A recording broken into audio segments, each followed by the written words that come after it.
A young man went over to another Jew at a wedding. He said, "You remember me?" He said, "I don't remember you. Who are you?" He introduces himself. He says, "You were my student. Third grade. You were my student." "Yeah. Wow, I haven't seen you in so many years. How is your life? What are you involved in?" He says, "I'm a teacher." He says, "Wow, just like me. What inspired you to become a teacher?" "What inspired me to become a teacher was you." He said, "How did I inspire you to become a teacher?" "I saw what an impact you had on me. I realized what an impact I can have on children. I decided to go into education." He said, "What type of impact did I have on you?" So he said, "I'll remind you, but I'm sure you remember the story. There was one day that one of my friends got himself, his mother or father bought him a beautiful wristwatch, and I dreamt for a watch, and I didn't afford one. So I decided to steal his watch. He had it in his pocket. I took his watch, I stole it. He came into class, he saw somebody stole his watch. He came complaining to the teacher, somebody stole his watch. So you made an announcement. Whoever took this boy's watch, please return it." I was too embarrassed and I didn't want to return it, so I didn't return it. So you locked the door and you said, "I'm going to have to line everybody up and empty their pockets in order to get back the watch." And that's what you did.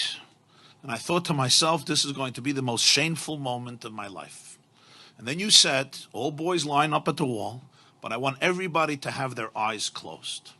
Everybody's eyes must be closed." And you went from pocket to pocket, and everybody's eyes were closed. And then you came to my pocket, and you found the watch, and you took it out, and you went through everybody's pockets with everybody's eyes closed. And then you said, "Okay, everybody can open their eyes." You gave the watch back to its owner, and you never ever said a word to me throughout the entire year. You never mentioned the story. You never mentioned the episode. And when I thought to myself how you saved my dignity that day, instead of being stereotyped as a ganev, as a thief, as a shakran, as a liar, as a no-goodnik, as a despicable child, you really saved my soul. You saved my dignity. And you never mentioned a word, not only to anybody else, not only to the owner, but even to me. It happened, it's over.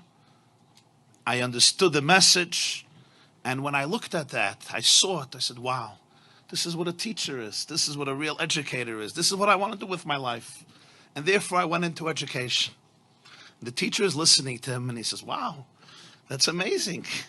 That's really amazing. But he says, but Rebbe, you don't remember the story?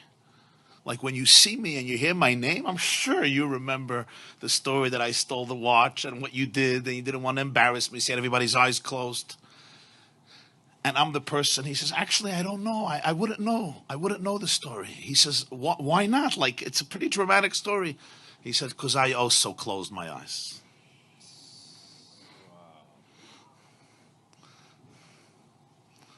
So I want to bless you and bless all of us that we should be able to be such leaders, such teachers, such parents, such educators, such mashpiyim, to be able to be there for people in this way.